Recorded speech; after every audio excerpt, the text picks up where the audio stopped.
That hurt.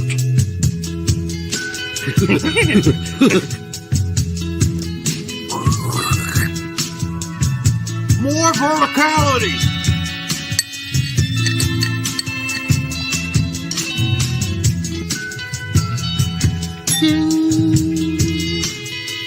Recording in progress. All right. Welcome to the Straight Red Card. And after that fucking fiasco, I'm going to need more of these.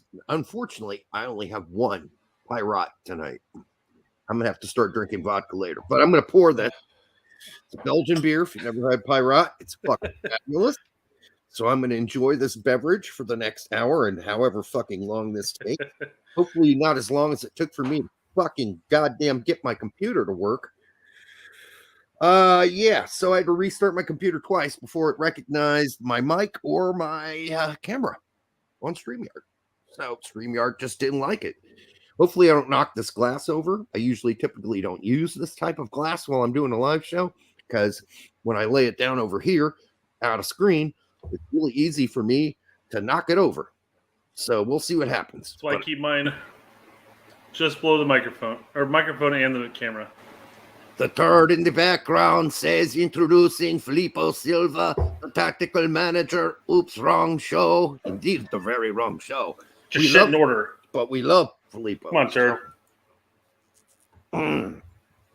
Filippo is the youngest soccer show ever to have so many views and over 100 subscribers. He is the youngest man to also have a leg surgery. Yeah, I don't know. But you have a microphone coming down when you're doing that stuff, you know. You just in this corner. No. So yes. As frustrating as that was for Derek. Oh, I was mad. Really frustrating for me too. Because I'm sitting here going like, I can't do shit. I know. I'm gonna chat while they're here and take a nap. You're like, I'm gonna take a nap. All right, yes, but we are back, folks. We did make it. I mean, we didn't give up. I guess there was a point that I wanted to give up, but I can't yell and scream because it'll scare my dog. So now just going, just holding it in. It's just like that's the worst part. I'm waiting for the best soccer show to come into y'all's comment section like Derek does to theirs. Yes, I was there last night along with 40 other people. Hey, but it was enjoyable time. That makes a lot more sense now. Yeah. And they always take like 2 or 3 of my questions or comments and post them up. So that's nice. They have no fucking clue who I am, which is odd. Since we've all been around about the same amount of time. There we go. That's why it makes more sense.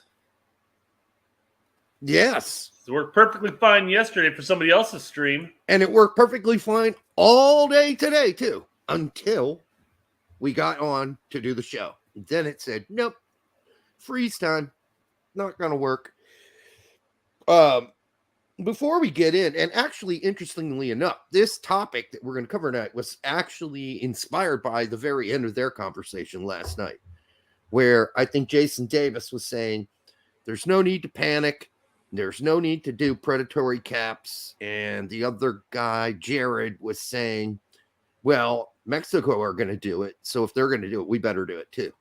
So it's a race to the predation. That's never a really good thing.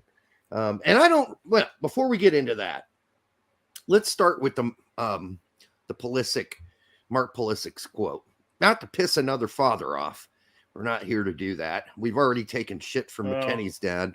I think, quite frankly, I've posted enough on Twitter to make sure everybody knows what I think about this. What was your opinion? Real quickly, Mark says, the sad thing is he loves the club, teammates in London, puts his heart and soul into being a pro. Onwards and upward, my boy. Big 6 months ahead. Yep, and this is what happened after that. Yeah.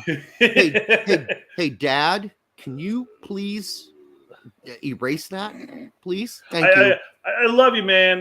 That's great. I appreciate it. I love the support, but could you get rid of it, please? Things are already hard enough here, Dad. Please don't make them more difficult than they are. So my thing is, this is a big old nothing burger. This is a nothing burger of a post. I mean, yes, he's a disgruntled father who believes his son should be playing more, and he says, "Hey, 6 more months until the World Cup." You don't think that they had just got off the phone for like an hour talking? Well, it's very possible, but if you want to apply your own thought process into it, you certainly can. That's your choice. I'm looking at this tweet on its own merit. Okay, no, you can't because I can't. Because this didn't come out of thin air. Dude, he hasn't played. He's barely played in 3 games. No, I'm sure he's a little irritated. He's like, my son has the second highest goal to assist per 90 minutes on Chelsea, and he's on the bottom tier of minutes. Mind you, of course, that didn't help that he was injured for 5 months, but still. There are a lot of people on Chelsea who've gotten... Werner didn't play for a long time. He was a bench guy.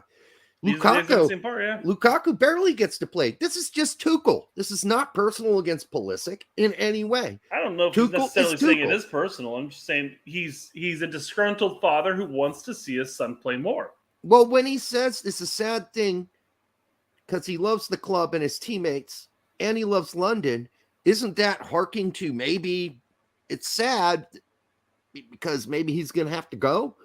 I don't know. There's a ton of rumors of that anyways. And if Mark frequents the Chelsea boards, 90% of Chelsea fans are so fickle in the sense that it's like every other week it could be like, yeah, go Pulisic, way to get that game winner. And then the next week, like, ship him off to he's a ghost. Faux Duncan stand, you know? But that's kind of the problem with Pulisic, right? So when he's a regular starter, he has a bunch of games here and there where he just doesn't perform. He's a ghost. We definitely talked about that with Pulisic's last live stream. Actually, I'm pretty sure we talked about this, where Tuchel came out and came with an excuse like it's because he flew all over those time zones and he is exhausted.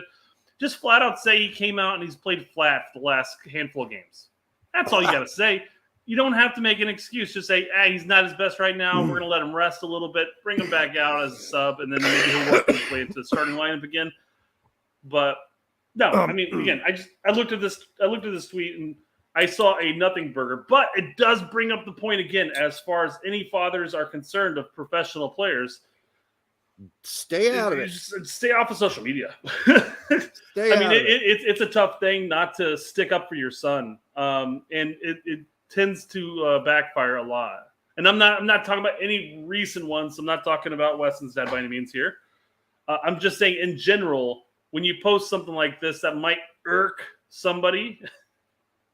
I mean, we had experience with this, a decade ago or whatever. We talked about this a number of times.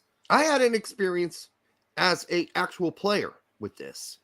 So when I went to Carlisle at the beginning of the season, like, he had no fucking idea. I mean, he had some idea that I had just been in the state championships in Fort Knox, but I wasn't a starter right away. And it pissed me the fuck off. But guess who it pissed off more? My dad. Sure. So my dad wrote this big, long letter, put it in an envelope, and said, give this to the coach. Did I give it to him? No. Hell no. He said soon. Maybe I'll start soon, Dad. That was a great note, Dad. I appreciate that. I just fought for my spot. I kept that shit tucked in the locker. No way. There's no way in hell I would have ever given that. I mean.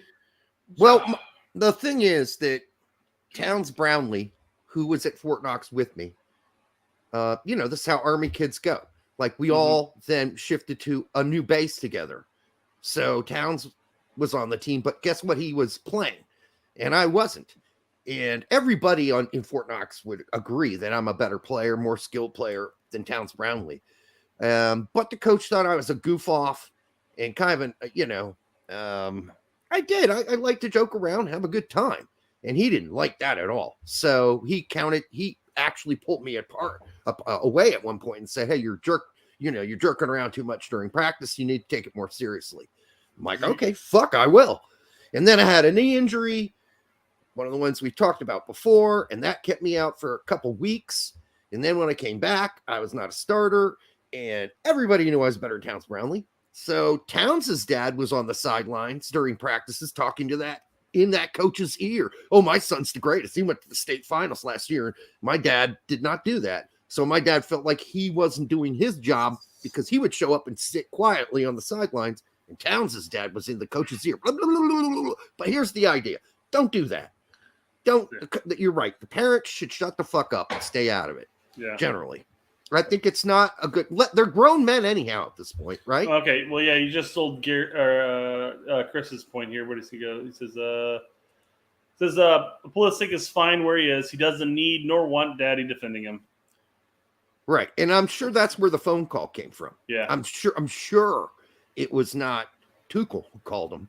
Now, if it was a U.S. men's national team, quote, you guarantee the U.S. soccer would have been calling, saying, hey, you need to stop those quotes, Mr. McKennie.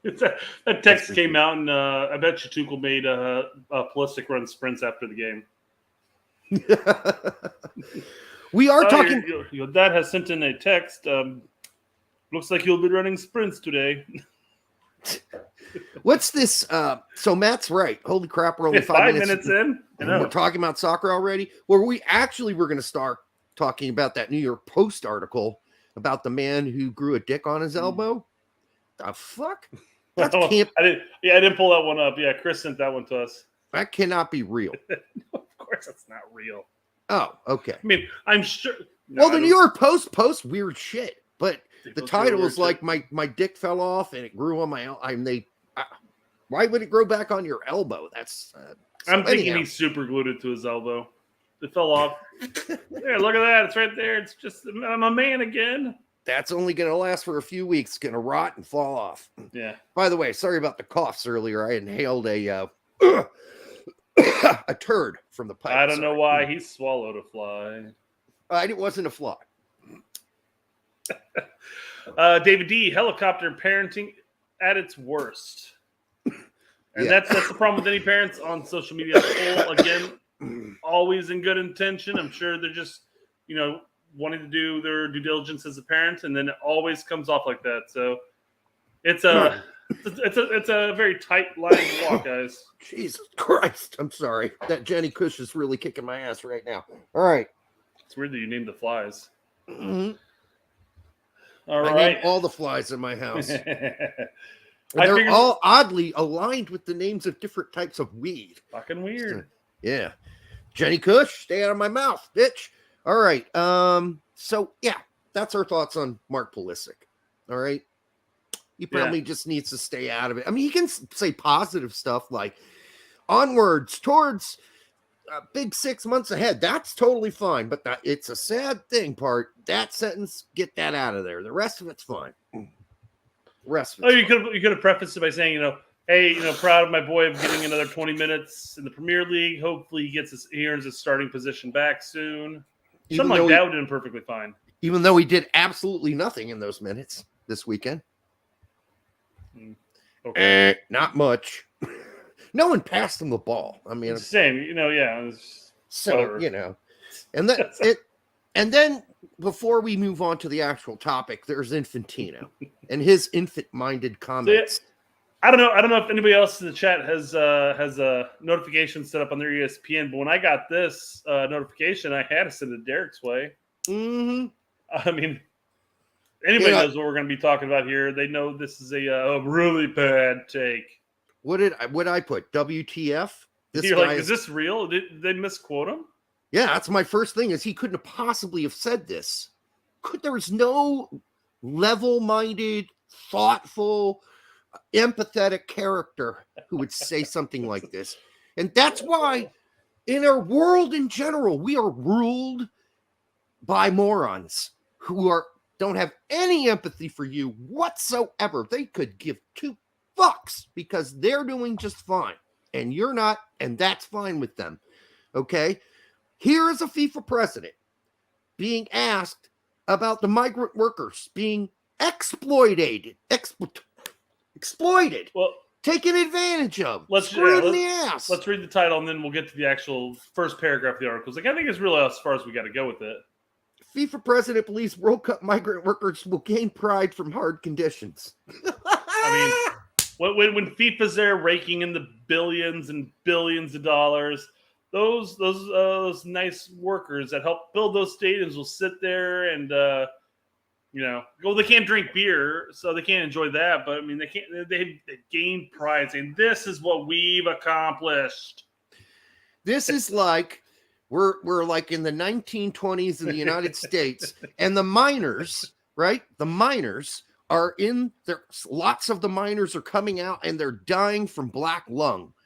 And the owner of the mining company says, well, that's good. That builds character. Character. They'll gain pride knowing that just because they gain the black lung, they're warming up other people's houses. Yes. They should feel really good about that. It wasn't for them, a lot of people would freeze.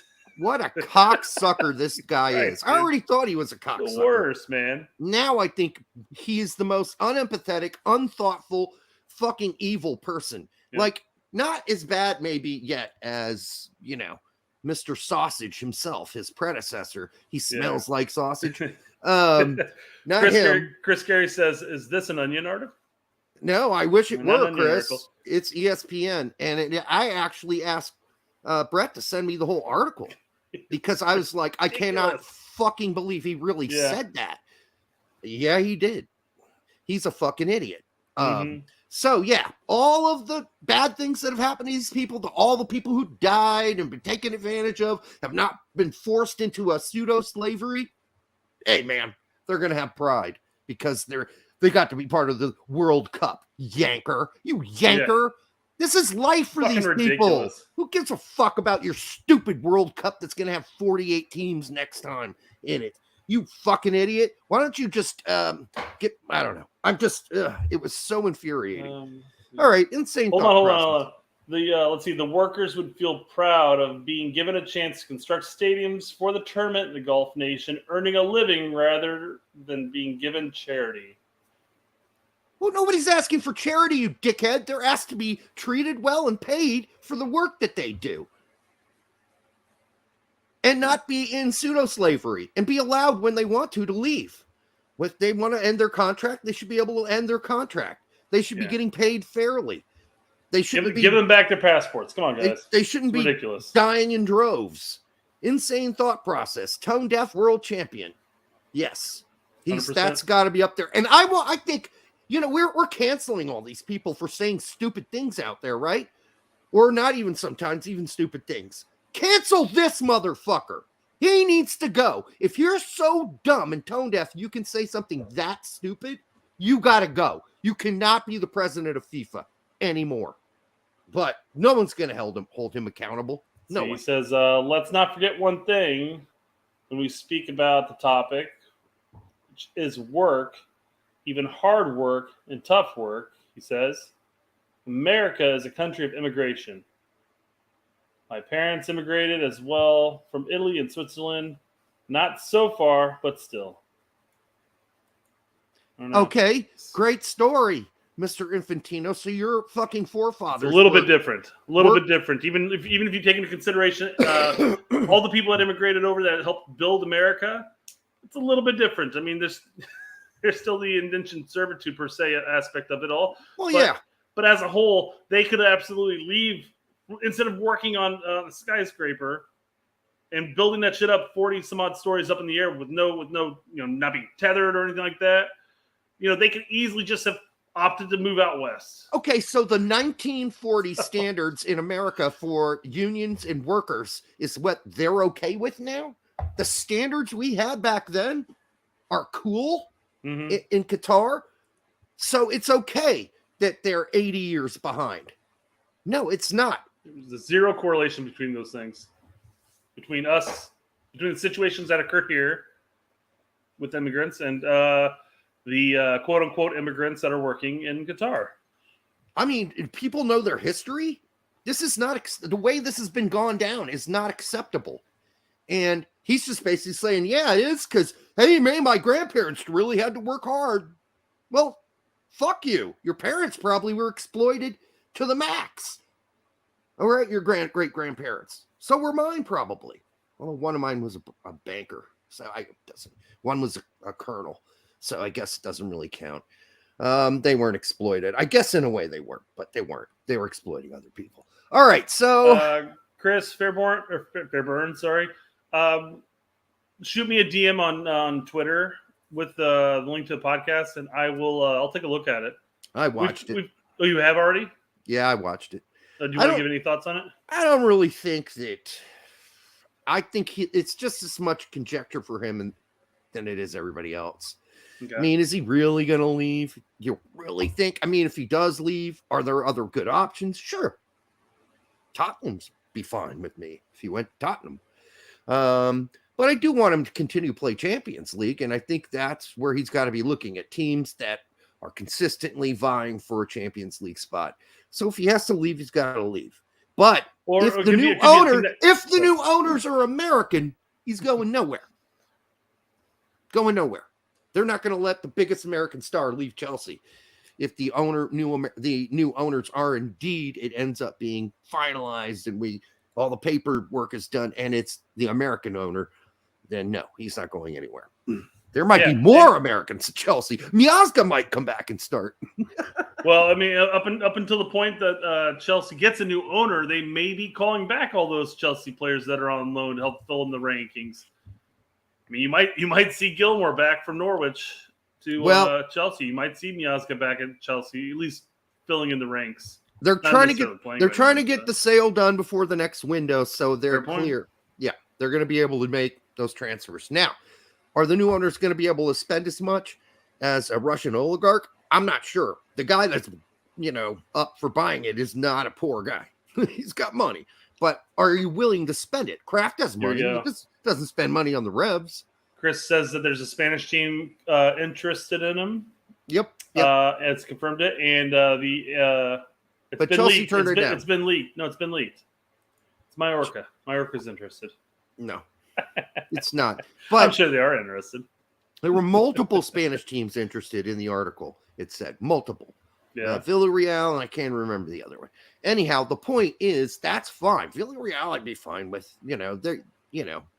But the point is, the Tuchel wouldn't told the board, you can't. No, I want him.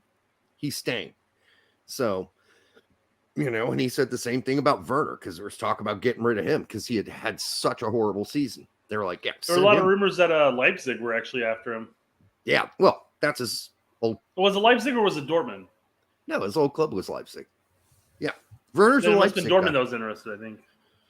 That wouldn't shock me, but he's no replacement for Holland. I'll tell you that. Who they're going to lose. So, well, I don't know if there is a replacement for Holland. So. Yeah. You just get the next one and hope to God they put in double-digit goals. The whole thing, before we leave the topic and move on to talking about the actual one we were going to and take some questions. I think the reason I'm so upset with Infantino about that is not so much that he's an unempathetic character who doesn't empathize with other people. It's the fact that he doesn't understand that the world doesn't revolve around him and his thoughts, that he has no inability to understand that if each of us out here as individuals are trying to live a good life and trying to support our families and trying to do good, or, none of us should be exploited. And that's just never a thought that ever occurred to him. It's just when the topic comes out and the people who are building the stadiums have their passports taken away from them and they can't leave and various shit like that. Maybe you should refer to them and say they've gained pride and that type of shit. Maybe you should just say something else and actually stand by some morals in that sense. But at that point you've already given it to them. It's 5 months out at this point. Just leave the topic, I guess. I don't know. It's better to just say, listen, we're working with Qatar. We realize trying to make things better, right? Situations better. I don't know, something along those lines. Well, he said was dumb. Yeah, dumb. Now he said what I just said before, where we're trying to. We realize that situation needs to get better, and then the Swedish gal from FIFA was just crushed Qatar, crushed FIFA for letting this happen in the first place. And they said, oh, I think you're overreacting because you don't have the facts. Well, the facts, just go read them.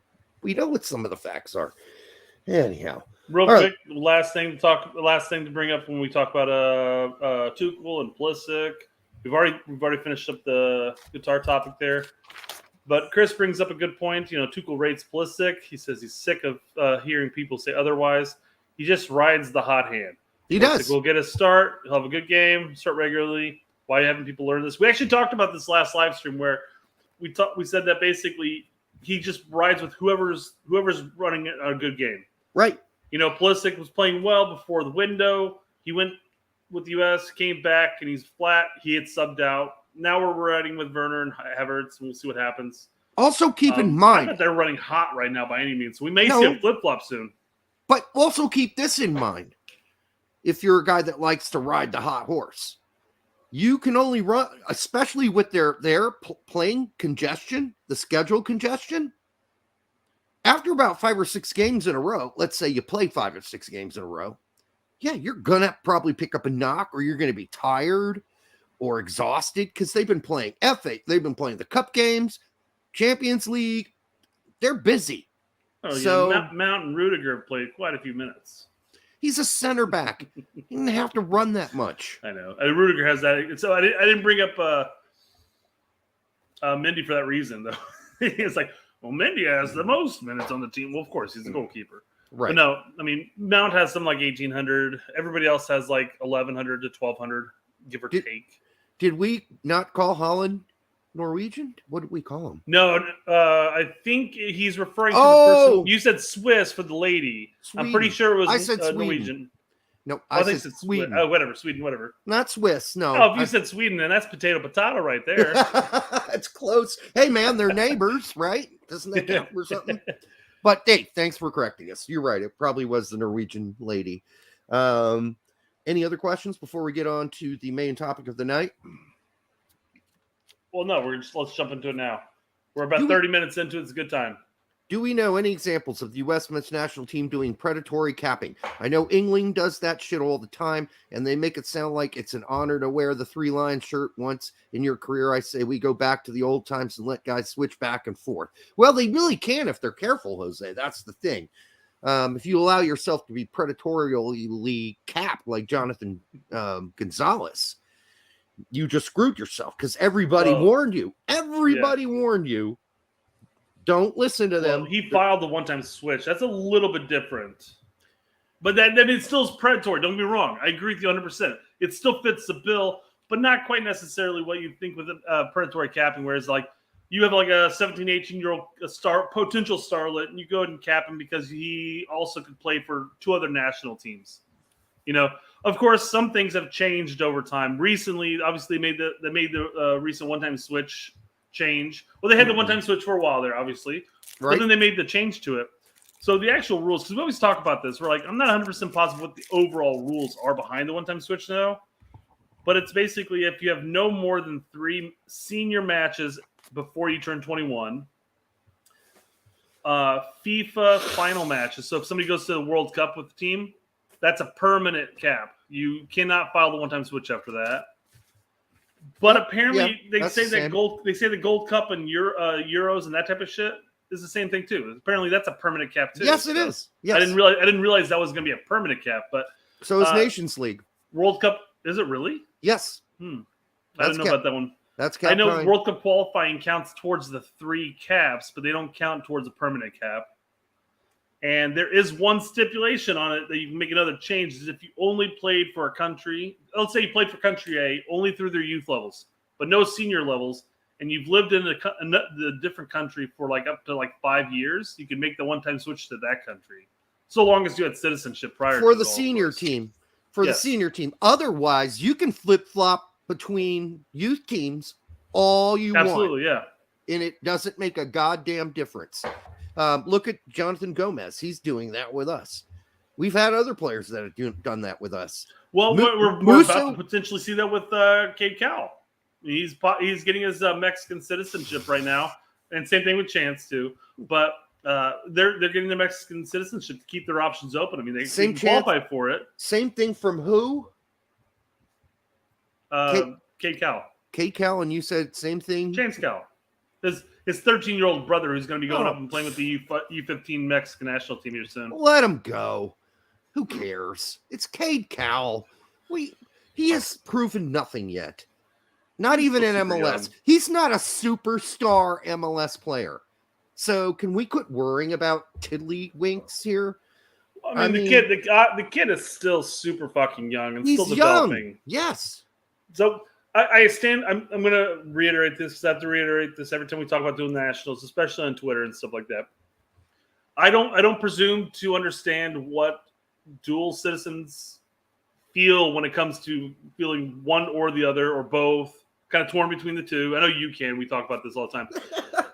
But my stance on it is, if you're interested as a national team, if you're interested in the player, call them up, give them a chance, bring them into camp, let them play, entertain the system, feel around with the guys, say, this is going to work out for me or not. Ooh. Feel around with the guys probably was a bad terminology there. But, let him do that, show interest. And then if he chooses to go with the other nation, that's his choice. And at which point we cannot get upset and bent out of shape about it. But it's different if the U.S. doesn't show any interest. And then a guy goes over to somewhere like to Mexico and does well. Then all of a sudden we're like, why didn't we do it? It's like, well, okay. That gets to Jared's point from last night on Best Soccer Show. He's like, well, I live in Southern California and I worry about all of the Mexican American kids specifically that we're going to lose them. I'm like, well, who have we lost? Jonathan Gomez? What's the other kids? And Dejas? Those aren't world beaters. We're fine. Fuck. Jonathan Gonzalez can't even get a start or a regular starting spot on Quintaro on loan for Monterrey, where he left on loan because they didn't care for him anymore. Mm-hmm. They didn't need him. All those promises that were made were false. So, or he didn't live up to the hype. I mean, ultimately, my suggestion to anybody who's a dual national and having to make this decision is don't make a decision early. If you're 18 years old and you're barely a professional, like you're 1 season in, 2 season in, continue to develop. One team or the other will express interest over the long haul, but at least if you make a rash decision from the get-go, it might screw you over. Okay, yes. And so who's done that lately? Ochoa? David Ochoa? Didn't have to make this decision yet. Didn't. Could have waited around. He's a young goalkeeper. He's not going to be a world-class goalkeeper in the next 4 or 5 years, 6 years. But, I mean, the difference is that they've got a lot of old goalkeepers in Mexico. Well, they got some prospects that aren't all old.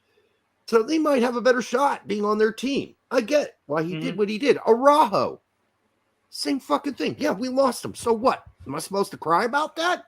You let me know when he is one of the best backs in MLS. Call me up and let me know when I can say that he's one of the best left or right backs, whatever you want to play him as, in MLS. Let me know when that happens.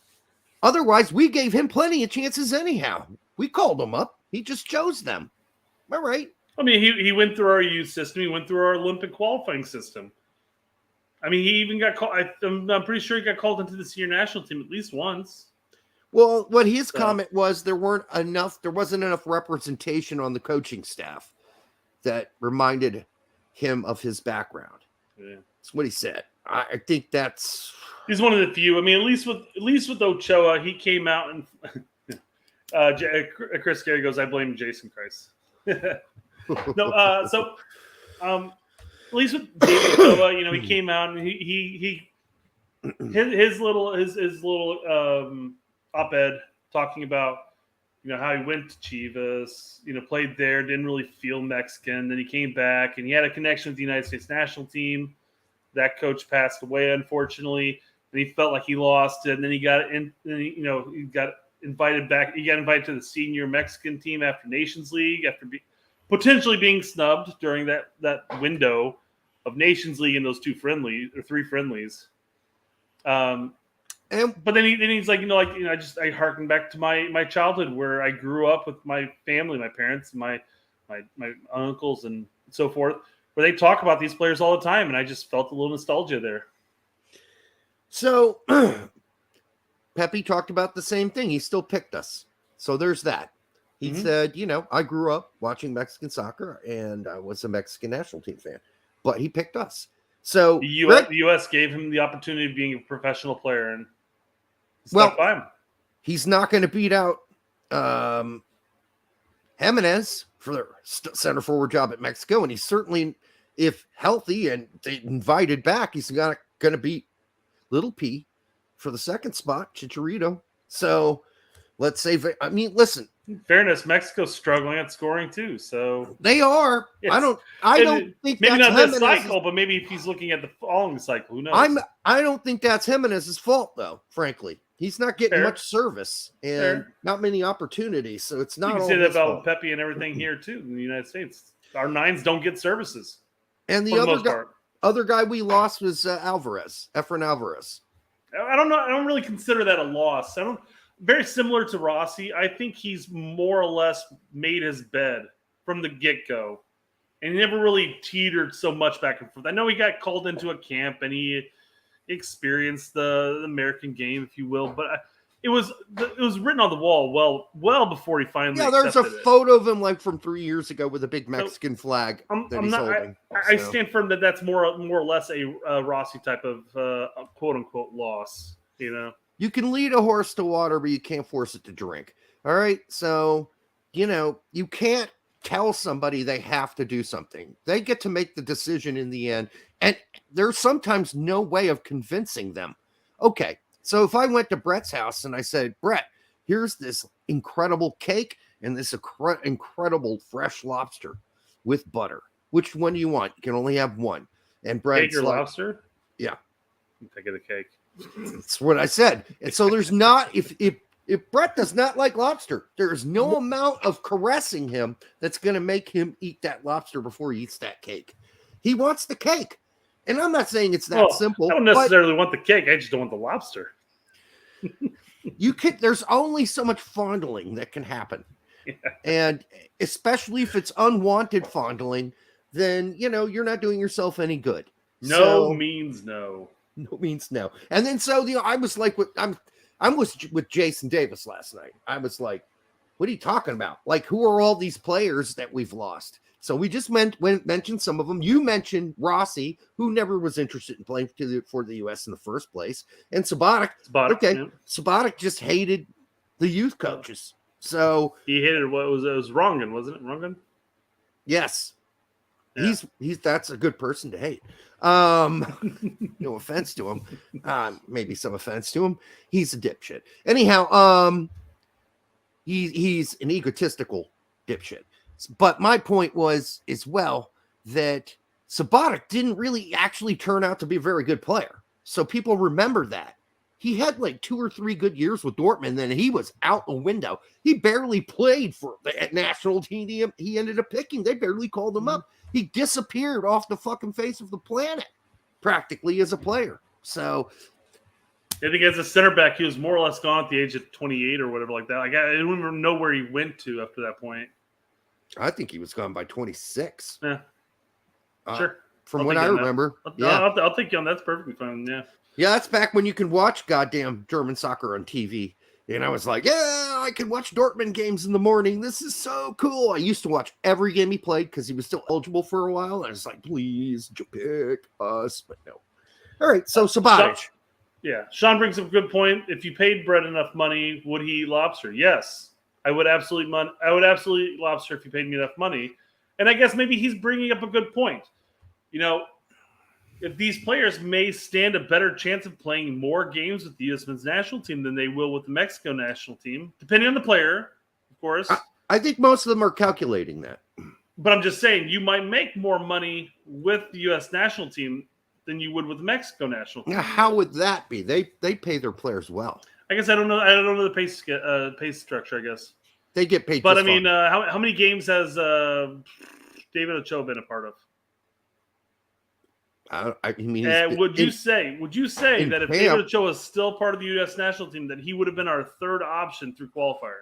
Okay, for the most part. If you're Ochoa and you're looking at the 28-year-old goalkeeper, a 28-year-old goalkeeper, and a 26-year-old goalkeeper, Horvath. No, I understand. We talked about this ad nauseum. I understand his reasoning, if that's the reasoning. I think that's the reasoning. I honestly do. I understand why he did that. I'm just saying, I'm using that as an example in the space schedule. I just brought him up. I'm not saying that that's the reason, but I mean, I understand. We've talked about this ad nauseum where I agree with you 100%. If you look at the aging Mexico goalkeepers and the whole aging team. True. It's the whole team's aging. About the team. He cares only about the goalkeepers.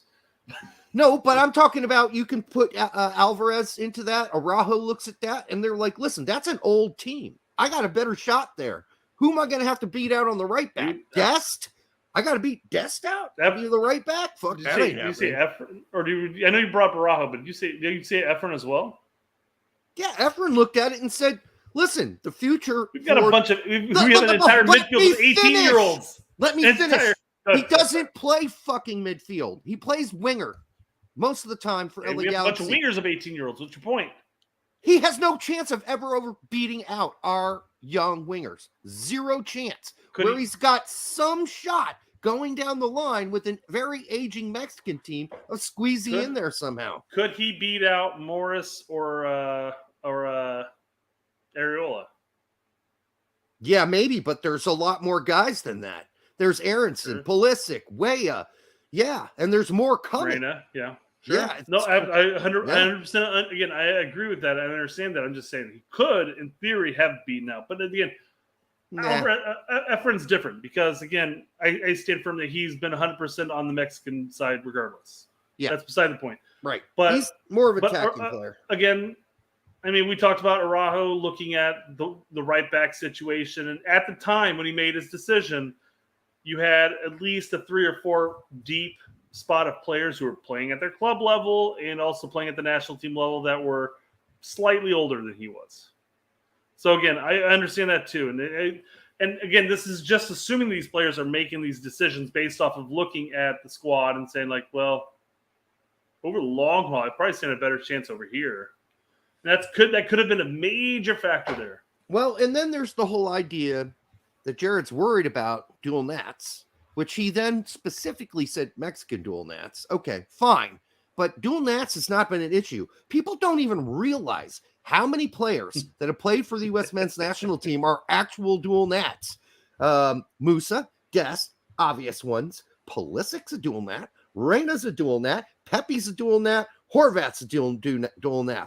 So is Yedlin, Bello, Roldan, Luca De La Torre, Busio, Tyler Boyd, Pifak, Weah, Ferreira, Areola, Adunze, Brooks, CCV, Miazga, Mihailovic, Cardosa, Julian Green, Conrad, Gio Caccini, Daryl Dike, Morales, and even the guy we remember from the back in the days, Johansson. Bacon. Bacon was a dual nat. Bacon? And we're not even bringing up the plethora of youth German American players that have yet even been brought into this situation. Crazy. And again, guys, this is Weah, Jedi, everybody there. Acosta? Yeah. Is he doing? Okay, cool. Jedi was a dual nat. Yep. Sure. Well, obviously, yeah, absolutely. I don't know. I believe Acosta could have been if he wanted to, if he was interested. But we haven't even got into dual nats who are American and / German playing for U17 teams in Tillman time. Tillman's as well. And we haven't got to the Tillmans, but no one's won that battle yet, right? Germany hasn't won it. We haven't won it. I don't know if we've tried. We got 2 chances there too. And I think, a lot of people would say Malik, but Timothy's done pretty well.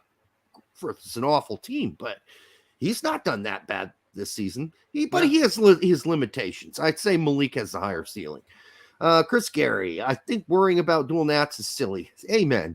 If they like us, great. If not, so be it. It'll suck to lose to these guys, but we always have options. 100%, Chris. I'm going to give you my percentages on some of the players we just talked about and their chances of actually ever becoming a regular starter on the Mexican national team. Here we go. Ochoa, 20%. Araujo, 10%. Alvarez, 5%. No way. I'm sorry. Jonathan Gonzalez had a 10% chance, and he just didn't know it at the time. None of those guys are that great. Why worry? Why worry about it?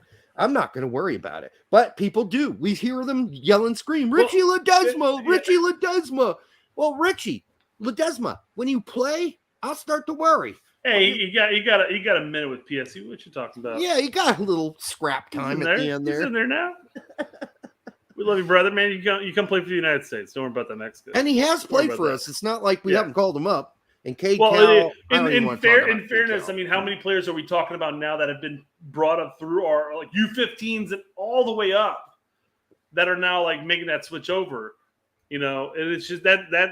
So I guess we can't really say like, well, you know, the only reason you say we've brought him, he's played for us at the youth level, is that we've done our due diligence and we said, hey, well, here's a talented kid. We're going to bring him through our system, hopefully through our seniors.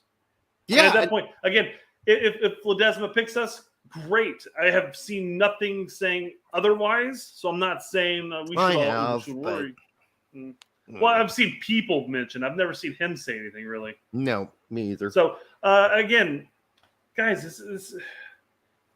it's just something not to get that upset about, not to get that anxious about. What about your boy Slonina? That was the big topic last night. Yep. Well, I mean, he's got the same decision, guys. I mean, quite frankly, we'll put it this way.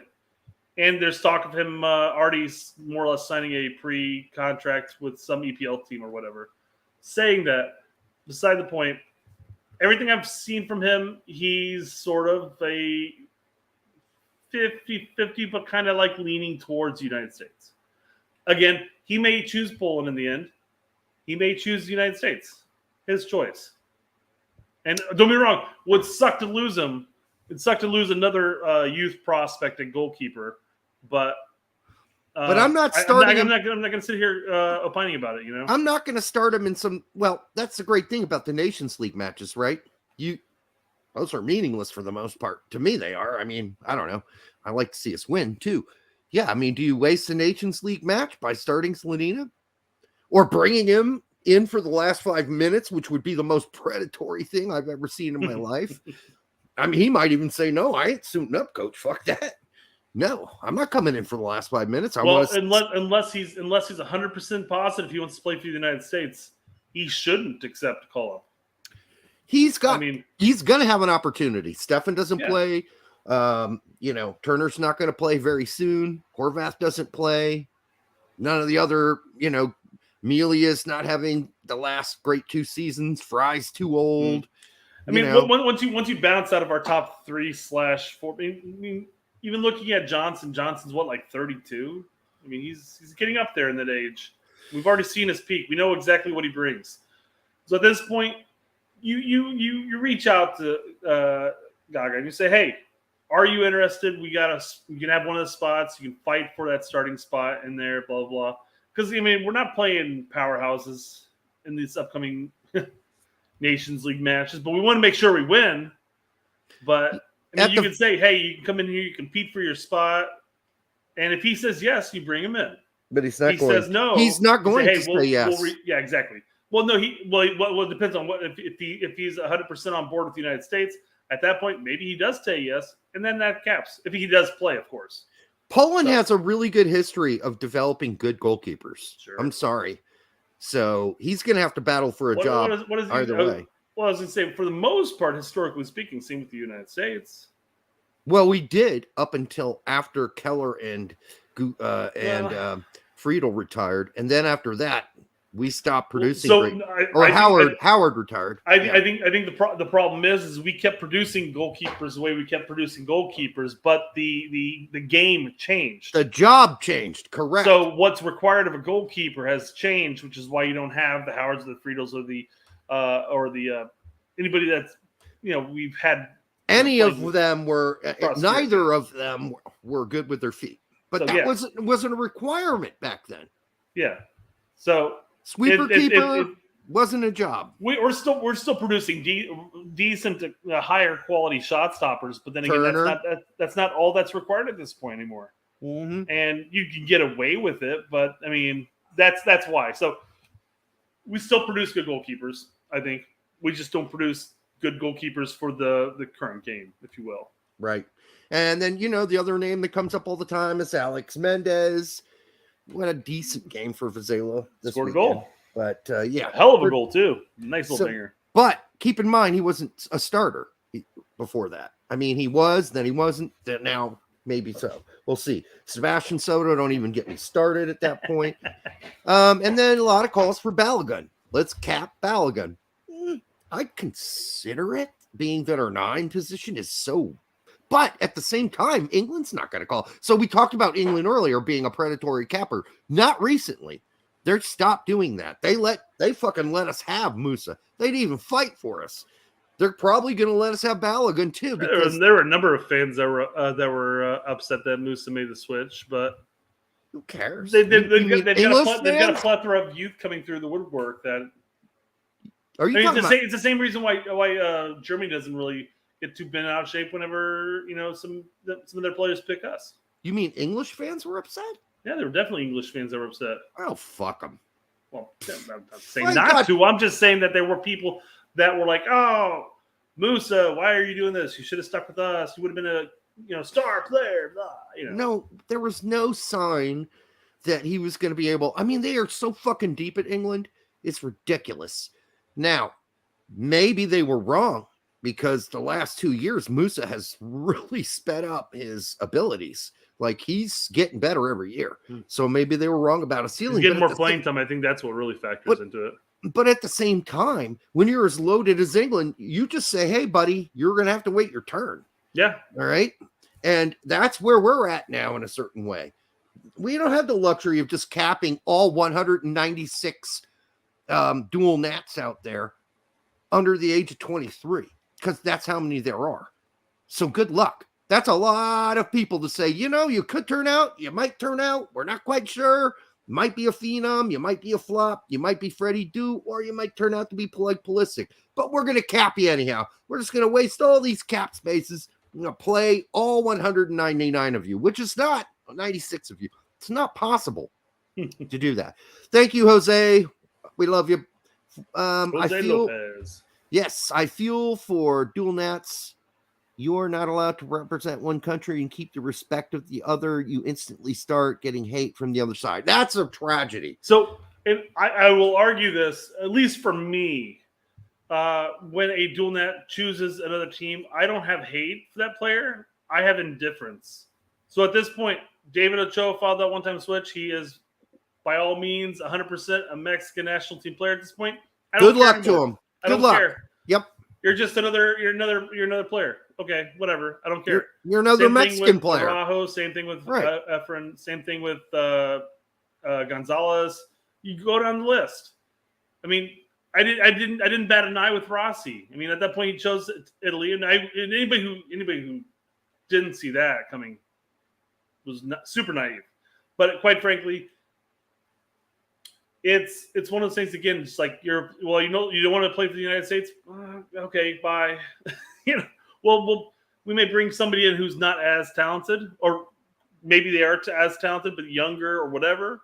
But it's not something you can get upset about. Well, the other frustrating thing on one of the respondents the other night to that show was like, yeah, we've just been failing with Mexican. We never call Mexican American players up. I'm like, what? Yeah, we have. Look. Gonzo was a Mexican American, but I don't know if Bedoya was Mexican American. I think he might have been.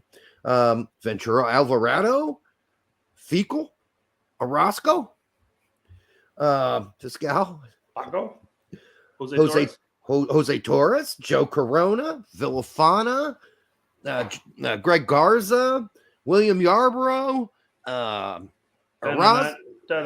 forget this guy. Herc, Edgar Castillo. Listen, the list is absolutely endless. Yeah, Bedoya is Colombian, but I thought maybe he had another relative of a grandparent that was. It doesn't matter. Again, potato at that point. So it's like, okay. The point is, we have had lots of Mexican-American players play for the U.S. national team. Yarborough, remember William Yarborough? He got brought in for a while. Wasn't he on your team for a while? No. Then he got injured all the time? Colorado. He came to the Colorado. Was in Chicago. Yeah. Rugged Nugget does have a question as far as Chicago Fire. He says, does the Fire have 2 more Polish American goalkeepers in the pipeline? I mean, I don't know about in the pipeline, but playing second fiddle to Slonina right now is Chris Brady, who happens to be with our U20s right now. Very solid goalkeeper in his own right. From what I've heard and read about his time in USL, it'll be interesting to see what happens. Now, the guys that I would like to see who are doing nationals that I'd like to cap, I want to cap because I think they're going to be really good. Like they've already shown me that they can be very, very good and effective. So I'll give you an example. Alan Sonora has no chance at playing for Argentina, probably. But I could imagine. I think his performances at Independiente mean we should maybe give him a try at Nations League.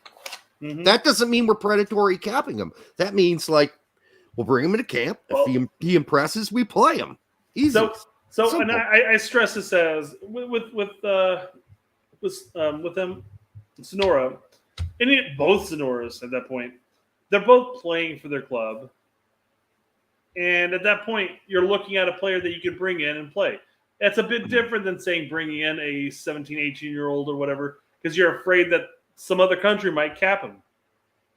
And I guess that maybe that's not predatory because we know that Argentina is not going to try to cap him. But regardless of the fact, I feel like that's a little bit different. No, it is different. My point is, I'll cap people when I think they're ready to be capped. Yes. I'm not going to just cap them so they can't be capped by somebody else. Fuck that shit. I'm not playing those games. And to say that Mexico plays those games, so we need to play them too. Well, if you want to be an immoral piece of shit, go ahead. I guess we also got to have. I guess here's gonna play devil's advocate.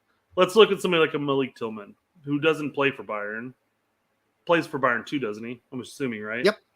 So let's just say he has played for Bayern this season too. Tiny minutes.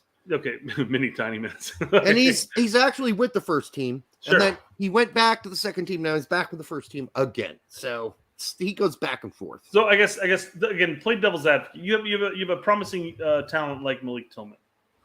That may or may not. You can make the argument one way or another. Be ready to play senior minutes for the U.S. men's national team. If he's interested for a call up, do you give him a call up to the U23s? Okay, because he's not ready for the big boy team. Technically, there's no U23s right now; it's U20s. But I might get it. How old is Malik? I forgot. I thought he's still 19. So capable to play for the U20s then. So again, I guess that'd be the thing, because a lot of people will sit there and say like, "Well, Germany's interested too. We better call him up and integrate him into our team." And I wouldn't. What happens? I really wouldn't work. What happens if you have this promising talent that you've cap-tied more or less because you gave him 3 games, and then Malik,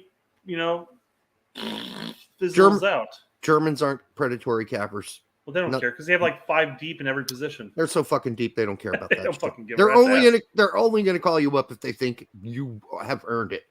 If they call up Malik Tillman over a bunch of other players who are playing great for Leverkusen or Gladbach or whomever, yeah, those players are going to be pissed, and so are the fans. They don't do that shit there.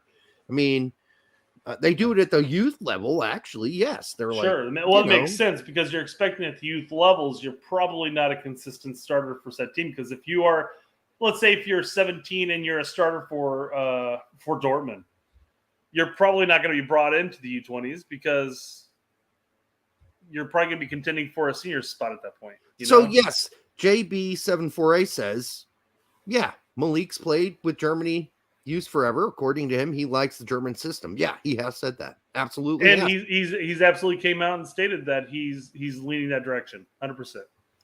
That was a couple years ago, though. Sure. I'd like to see him ask that question now because it looks more and more like, and this is how it always happens with too many German players. I've got no shot at playing for the German national team. My dad's American. I'm going to go play for the American national team, even if maybe I never knew my dad. And I can only imagine when, let's say my mom and dad split when I was like 2 years old, right? Would I be more German now than American? You bet your ass I probably would have been. So, They're still American, though. They still get to make that choice. That's the thing. So it's not over because Malik and his older brother, are not good enough for the German national team. I'm sorry, they're just not going to be. So they've got no choice but to come back and sucker from the U.S. soccer teat at this point. Okay. I didn't think you were going with teat on that one. Sean Weeks. We should only cap players who feel like have a legitimate chance at playing for the national team. Do you believe the Gaga rumors? And if so, when will the team he's going to be announced? Impossible. We've kind of talked about the Gaga rumors. There's Brett, since you can handle this question by yourself, I need to do a very personal thing right now. It's a really quick wank there, Derek. No, down the hallway and to the right, because I don't want to. Make sure you mute yourself, please. I don't want to hear this. No, you won't be able to hear that. You'll hear it if I pissed in the half bath. But I'm not. I'm going to mute you anyways. You're muted. Go. Okay. So we kind of talked about this anyways. We should only cap the players who we feel are a legitimate chance for playing for the national team. Absolutely 100%. That's why I brought up Malik Tillman as an example there in the sense that he's not playing with Bayern. I mean, well, Derek said that he's sort of playing with Bayern here, very, very, very tiny minutes. But would you give him? Would you call him into a senior camp right now? Maybe these upcoming friendlies, you might be willy-nilly with those. I don't know, but if it were say Nations League or a qualifier or hell World Cup itself, and Malik's not playing any at all, do you give him that chance? I would feel I'd feel a bit hurt if I were an American player, and all of a sudden you have a player who's not. Well, we saw this in 2014 with Julian Green. Same fucking thing happened. Klinsmann brought him into the fold and got him to commit, and it took a roster spot for the World Cup. So that didn't really pan out at all. Maybe that's a great definition. I'll talk with Derek when he gets back here. Yep, and he's back. Let me unmute you. Derek. Yeah. Do you unmute you? I unmuted you, yeah. Okay. So I was sitting there talking about how I brought up Malik as the example for the first question here, or first comment. But okay. You call them people who have a legitimate chance of playing for the national team. Yes. And then I'm like, well, I mean, maybe these upcoming friendlies, you give them a chance. Possibly, you could probably do that. What's one random roster spot on a random friendly? But I mean, if it's a World Cup qualifier, if it's a World Cup game or match, roster spot, do you make that play if he's interested? And I go, well, wait a second. We had this already happen to us in 2014 with Julian Green. Does that classify as a predatory cap? Yes. No, it doesn't. Is that because Germany was probably not very interested in Julian Green or something like that? Yeah, I don't think anybody thought he was going to be much better than he was already. Like, he was already 18, right? Playing for us. I'm not sure what age he was when he started. I wasn't that impressed. Did he score? Yeah, he got the goal against in the World Cup? Yes, he did. But I was not that freaked out. Now, there is one guy I would like to cap. Yes, because that's all it takes. I'm that good. He's got that kung fu grip, guys. I'm that efficient. Jonathan Gomez, I'd like to cap him, and I don't think it's predatory. I think he's already getting to be good enough, and we don't have much behind Robinson. And we've expressed the interest. We've called him into the December camp, and he got the play, and he got the makeshift assist, if you will, for the game winner. So that's a little bit different. Although that one game does count towards his 3 towards the national team at this point. If we can get him for 2 more games, then we've got him. It was really depressing. So I went to US Soccer Way today to get the lineups and see how he did for Real Sociedad, and his flag had changed from American flag to the Mexican flag. Yes, he just recently accepted a friendly there. I was like, you premature motherfuckers. It was like 6 months ago, I guess. 5.5 months ago, he was playing for the U.S. So he's feeling it out, guys, and he may end up choosing Mexico in the end. That's his prerogative, but he's feeling it out. Justin Che, another guy. Sure. Just people bring him up because, he said he still wants to leave the door open for Germany. Justin Che has no chance of playing for Germany, guys. I'm sorry. Do you know how good Germany is and how fucking deep? If the best he will ever do is be like the number 6 center back or the number 5 right back in Germany, that's just good. And that's not bad. If you're like the 6th guy on the depth chart in Germany, you're a really goddamn good player. But you're probably not going to be good enough for Germany. And this is just not my German bias coming through. It's just historical. That's where we're at right now. I think that's all I had for this. I think we've done it in an hour and 5 minutes. Oh, okay. Who is your 318th favorite soccer player of all time? Mine is so God mighty. Yeah, I know what you're going for there. The South Korean fullback who played for Millwall back in 2005 and 2009. Pretty good career there. I don't know if that's if that'd be funny if that were a real player. My 300. What about the center midfielder Ashik Drawers? I think he's got to be up there. Here's a real one. Balzaretti. I used to love that guy. Great player for Italy. Great player. You did love when balls already, huh? So it was just a funny thing, a gag that we used to do. And then his daughter, Maya Balzaretti. She's a very popular women's player for Italy now. Maya Balzaretti. Spacing, reading that out. She a burp pussy. Dude, I appreciate you trying all these. You got it, Mitch. That's some good stuff. I just wonder if this is the same guy that used to email us all those things, those funny names. I wonder if it's the same guy, because the guy doesn't email me anymore. So maybe he's gone online at this point. How do you feel about the come to fire news? The CM to fire? CM to fire? So I was trying to figure that out. Keyboard, you may have to specify that because I haven't heard of a center mid coming to the fire. I have heard 2 other rumors, not even rumors.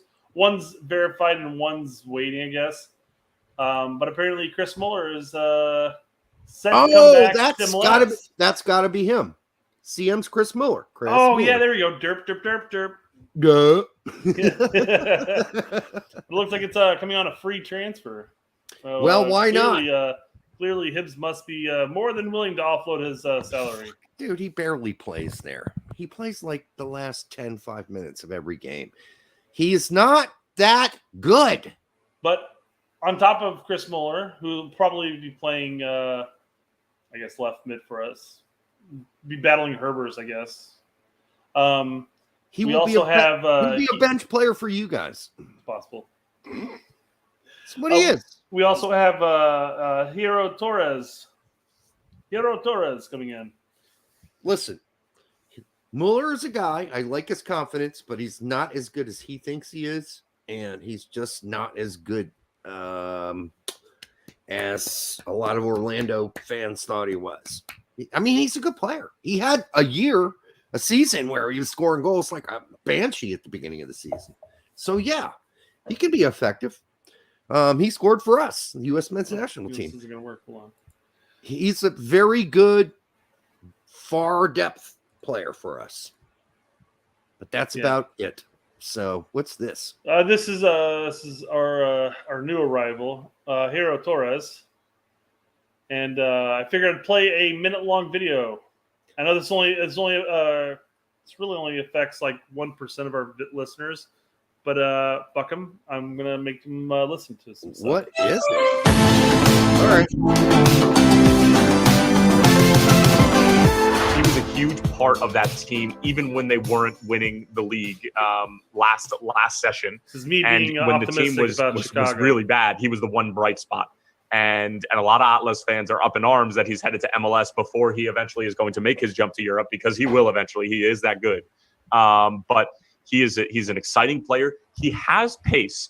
I don't know why I see some things, on some national outlets saying that like Jairo Torres can't stretch the field. He can. Is he Frankowski fast? Is he John Duran fast? No, but he can stretch the field. He's certainly faster than Shabilko, and he's going to give the Fire another dimension on the wing.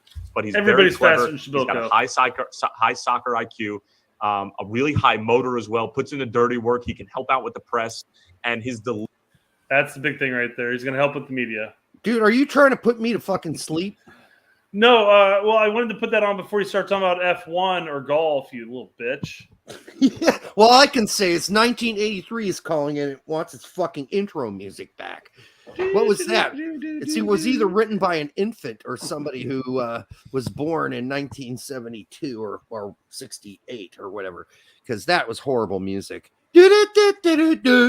God, that's like old Nintendo games.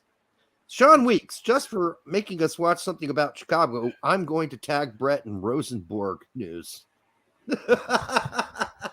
And Brett will have no care about that whatsoever. Just like we had no care about talking about Tiro there. I don't care about Chicago at all, except for Slonina, and that's about it. I know that we're not kind of got off topic of talking about the Mexican national team and all of the American players that are going to be playing for them soon. But I figured that I'd bring this back up because I had it pulled up, and if I put the effort in pulling something up, guys, we're gonna put it up. But apparently, the Mexican national team will be hosting an 18-man U.S. camp that's going to have a bunch of Mexican-American players in it, born between 2007 and 2008, nearly all associated with MLS clubs. They are really fishing, aren't they? Yes. So, like I said, listen, Mexico are going to have to do this right now. And some people will say we need to do it as well. Well, I think if it's long as it's a legit camp, yeah, of course you call up Mexican-American players if they're good enough. But if the whole point is to let's snatch this little motherfucker here. I think we need to have a Mexican-American camp where we call it 18 players from MLS sides. Yeah, I mean, that camp's going to be mostly domestic, right? Mexico, MLS. I mean, it sounds like it's predominantly all MLS. Well, the difference with us is we have hundreds of players who are under the age of 18, not hundreds, 50s, playing in Europe right now, in mostly Germany's U19s and U17 setups. We don't need to do that. They don't have that there. Mexico does not have that happening. They do not have 50 players under the age of 19 in Europe right now. They don't. There are more Canadians overseas right now in those age groups than there are Mexicans. Trust me, I see them all. When I go look at the game results. All the U17 and U19 results. Oh, there's a fucking Canadian on the other team. Oh, there's the Canadian who starts before the American player who's on the same fucking U17 team starts. I do want to reiterate here that it's definitely in their right to have a camp in the United States with players who are eligible for Mexico's national team in it. It's no different than saying us holding a European camp or in Germany per se, and then just hiring or bringing in a bunch of German American players. All of our German. No difference, players. Guys. Yes, yeah. I brought that up more or less just to have a little bit of a laugh that they're really not. I don't want to even say scraping the bottom of the barrel, because that's not what I'm saying. But it's funny to see that they are finally kind of coming out of their shell of being just 100%. If you're not born in Mexico, you're not a Mexican national team quality, or you're not a Mexican national team player. The Mexican Federation cared nothing about stealing players from us until very recently. So do they have a history of really stealing players from us? No, we went through the history. There's Jonathan Gonzalez, Ochoa, Araujo, and Alvarez. And there was a center back, if I recall correctly, but I cannot remember his name for the life of me. And it was relatively recently, within the last decade. Itchy Balez? That sounds like a made-up name there, Derek. Sounds like you just literally said itching balls or something like that. Itchy Balez, yeah. Yeah. He's a great player. Ballez, but he chose Mexico, and then he never played for him. Right. Itchy was just his nickname. It's not even real. Are we done? Hold on. We're 1:15 in. It took me an hour to get my computer fucking work. Still got to do a show after this too. I know. Pineapple on pizza, yes or no? No. I can't do it. I would never order it personally, but if it's there, I don't care. If it's served with like pork and a pineapple and ham, well, it's Hawaiian. It's Hawaiian pizza. That's what people are bitching about. Yeah, the so pineapple and ham. You pile pork, ham, bacon with some pineapples on top of a good barbecue sauce and sprinkled with a lot of great cheeses. I'll eat that shit. Yeah, for sure. But it's not something I'd ask for. This question takes a general direction that you would expect. Speaking of pizza, Derek, what rating would you give the Barstool Pizza? Oh, that's right. So I had it, and it was, and I'm not getting paid to say this. Yet. Yes. I'm still working on that. I don't know Dave. He doesn't know me, but it was the best frozen pizza I've ever had. I'm not exaggerating. It was. Now, keep in mind, I had the sausage bacon one. Yeah. And pepperoni. So 3 meats on it. That's about the pineapple, by the way. I liked it a lot. But you know, I don't eat a lot of frozen pizza. I haven't for a while. And you know, you're talking to a guy that ate a lot of Totinos in college. And I'm on a diet of frozen pizzas right now with the kids. So, which one, Jack's? Yeah, we just get Jack's. It's cheap. No, like you get 4 for $12. I don't give a rat's ass at that point. I really like Jack's. Jack's isn't bad. There's nothing bad about it. It's a frozen pizza. Portney ripped Jack's, but I think it's for a different reason. But I don't like. I think the Red Baron sauce. Too close? Red Baron sauce tastes like ass. And then some of the DiGiorno pizzas are too fluffy for me. I like a nice crisp pizza. So, God, man, we could talk about this for hours. It continues. So, Chris does say, compared to the frozen pizzas, he gave it a 7.2. I would think that's a good score because I think the highest you can get with a frozen pizza right now is 7.5. I really do. I've had nothing even close to 7s usually. Totino's is like a 4, right? That you're just eating that shit to get that into your system. Do I ever eat them frozen? No, that would be probably a mistake. But yeah, I think like 7.5 is really the highest you could get. And I've had some of the fancy ones that are from like Chicago. This is our deep dish frozen pizza. Well, you just jumped right into that. So Brett W says, to follow up, do you consider Chicago deep dish pizza or soup? And yes, that's a legit debate people have. It's not a soup. Yeah, I think when they say soup, they literally mean like a casserole. Because that's the thing that I always hear. It's like you're eating a casserole. You're not eating a pizza. Casserole's and not I will either. tell all those people to fuck off. Casserole's not a soup. Chicago pizza, a Chicago deep dish pizza. I like it. Muy bien. I do like it, but you know, I love most pizza, and you know, I like the Detroit style. I like the Chicago style. I like chunks of mozzarella just melted right on top. I love New Haven. Sauce. Oh, it's so fucking good. It's like I love New York style. But Chris calls it soup. Style. It's not soup because I don't eat it with a spoon. And I don't know if that's the defining definition of what a soup is, but I've never had a soup in my life, and I've had lots of different ones. Probably about 80 different types of soup. I've been able to use a spoon for all of them. Yeah, so Chris says he's from Connecticut. So yeah, so you know New Haven.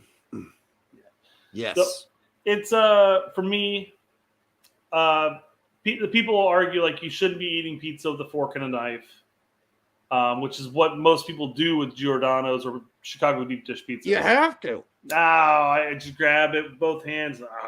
Dude, it's hot and the stuff slides off onto your hands, burns your fucking hands. Yeah, you gotta, and then you try to eat it. Don't be a pussy, Derek. I got a small mouth, don't be a big old pussy. I can't fit the whole Chicago style pizza in my mouth, so I gotta cut up it into pieces. I got a tiny mouth, man. Chris, I'm putting you on timeout for 3 minutes. I can't have this in our chat. Sorry.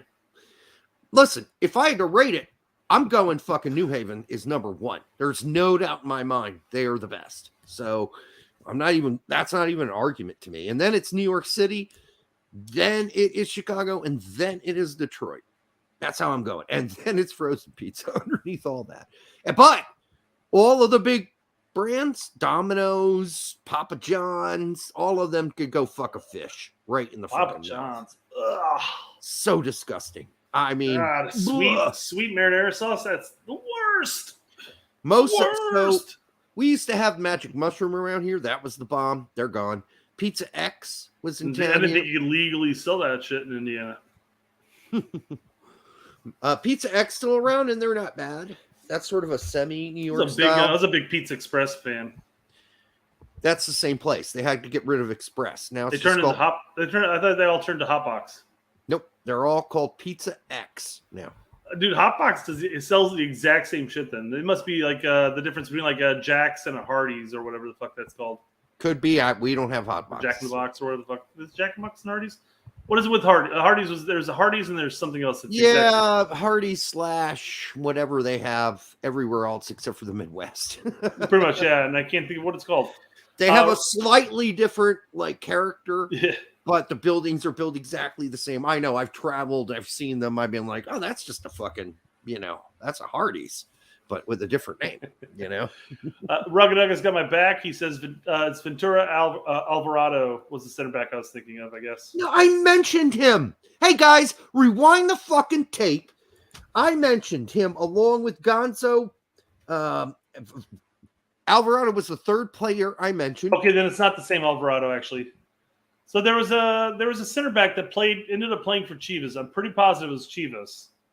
And he was capable of playing for the United States, but he played for Mexico.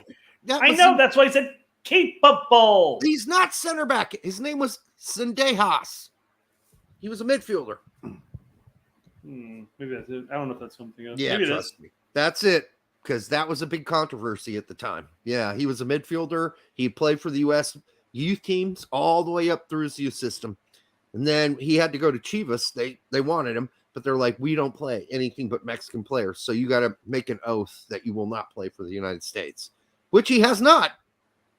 He just played for Mexico in their little friendly little fuck up thing they did. In Samuel Cuts. Remind me not to get pizza in Hong Kong. In Hong Kong, they put Thousand Island dressing sometimes. Seafood too on pizza. I've had a creamy clam pizza before. It was in Columbus, Ohio. Sure you have, Derek. And I can't shut up. I can't remember where it was, but it was pretty good. It was in an Italian restaurant back in like 97 or something like that. And I thought it was really damn good. But it was a clam pizza with a white sauce. It's fucking fabulous. All right. But what was his other what was the other complaint that he had? Who had what? About the pizzas, the weird seafood pizzas. He had another category there. Besides seafood. Thousand Island dressing. If it's really good, Thousand Island, you throw some hamburger and some other shit on top of that, and onions, and I'll eat that shit. What the fuck's wrong with Thousand Island sauce? I don't mind Thousand Island sauce. I don't like seafood. I'm an inland United States. Mid America. I want animals that walk on the grass. Eat. That's what I want on my pizza. I don't want stuff that's just floating around in their own feces, Brett, and urine. I don't want that, Derek. Brett, gross. I didn't say combine. They did. He did though. That's the thing. It's like they put Thousand Island and sometimes seafood too. Yeah, but at the same time, he didn't say at the same time at the end. He could say they're serving pizzas with this, and then they're also serving with that. I've had a good clam. I've never had one with shrimp or any other weird fish. Wait. Hold on. A lot of people like what kind of fish on their pizza? It's None. Very salty fish. Comes in. No, nobody likes that. I love anchovies, dude. You are weird. I eat them straight out of the can. I fucking love them. Sick bastard. Yes, especially when I'm sick. Especially when I'm sick, I like anchovies. Because Jeff's got my back. Appreciate that. I'm sorry. Listen, the problem is there are a lot of bad anchovies on the market. So it's like, if you don't get a good can of anchovies in a nice fucking olive oil, it's going to be bad. But they're so salty. And people, how many people have a Caesar salad? I will guarantee you they don't know, or some of them might know. But in a good Caesar salad, guess what's in that? Fucking anchovies. Get over it. Nobody's getting a Caesar salad with anchovies, Derek. No, it's in the actual fucking vinaigrette. Anchovies. Look it up. Okay, well, that's different. They're in there, buddy. They're in there. That's different. So people don't even know they like anchovies. They don't know it. Yes, very small amount. Enough. They're crushed up. They're in there. They provide the saltiness. Don't care. Of the sauce. Don't care. Well, it's a dressing, I guess. God damn it. Sauce, dressing. Dressing, I think, would probably be more. Slurping that shit up, whereas pulling a salty fish out of a can. Hell yes. Gross. And just bam, straight in there, baby. Gross. Yes. God. Who else out there? Does anybody else like herring? Come on. Creamed herring. Anybody had herring with sour cream and onions over a potato? The fuck? What am I? So German, nobody can relate to me? I know that's a very Northern European thing to eat, but so are anchovies. So I guess, I don't like sardines, if that helps anybody. Sardines are gross. Black to Caesar dressing soon. I haven't had a Caesar dressing since like 19. Anchovies. You say potato. I mean, seriously, what the fuck? What?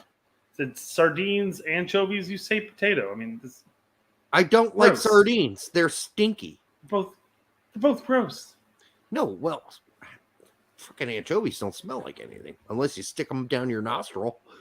Sardines are just disgusting. They smell like, whorehouse. I don't know how else to describe it. I've never been to a whorehouse, so how would I know? So anyhow, okay. Are we done yet? Because that's everything, folks. That got fucked up, dude. Everybody's just trying to push it to that 135 marker. We're about 7 minutes short. I don't really want to push it anymore. I'm done pushing. It's 10:30. Fuck. Push it.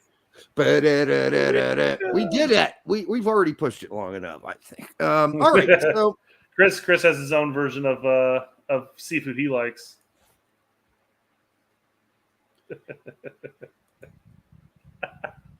Derek's traumatized, guys. No. He's seen her anchovies and they weren't appetizing. Yeah, I've seen her Deep Galaxy. And that's enough. I've seen the black hole. That's good enough for me. Yeah, and then I used to fucking be in love with Hope Solo. Sorry. I was in love with Hope Solo, and then those photos came out. I'm like, yeah, I'm done. I'm moving on. All right. It's time to move on from that. Those were gross photos. Hey guys, make sure you go down, comment, like, subscribe, and hit that notification bell. Share it with Grandma. You forgot that part. She's been enjoying it. She has. Your grandma has been enjoying it. Okay, give me another beer. All right. No offense to Grandma. I'm sure she's great. All right. She's not here, by the way, just so you know. I'm just kidding around. She's here. She'll be here in 5 minutes. At your house? No, I was just telling them that they'll be at your house in 5 minutes. Oh, you want your grandma to come to my house? Sure. What? What the hell are you talking about? I was explaining to the listeners that their grandmother is going to be at your house in 5 minutes. Your grandma's like what? 67? 68? About upwards of about 25 to 30 years there, man. Does she look like your wife at all? Why would my grandmother look like my wife? No, but she's your other grandmother now. You're married. Oh, now yeah. My mother-in-law. If you look at older photos of same age as my wife, they look identical. Okay, I might be okay with that. All right. Good thing nobody watches the show. By the way, Brett's wife is very good looking. He way over the batting average. I'm sure I've told you this story. But I went to a friend's wedding with her and everything, and his older brother comes over to me, and I'm like, "Oh, hey, Elizabeth, this is Brett's older brother, Brad, and Brad, this is my fiance, Elizabeth. As you can see, I settled." And he looks at me and he looks at her and he goes, "It's clear that somebody settled." Because, when we met all together and stuff and we were at the bar, the one thing that hit my mind, it's a very existential thing that's deep in your conscious. And you're like, I looked at my wife and I looked at your wife. I thought, damn, he kicked my ass on this. All right. That was probably all bad. So, all right. We are out of here. Thanks for showing up, but we got to go. Good night.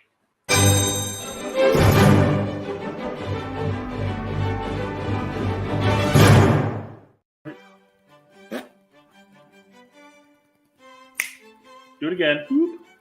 Ah, fuck.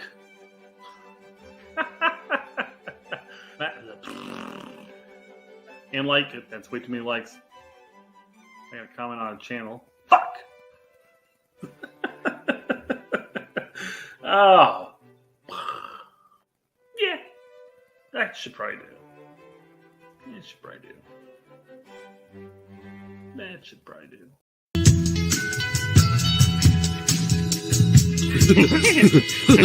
That hurt.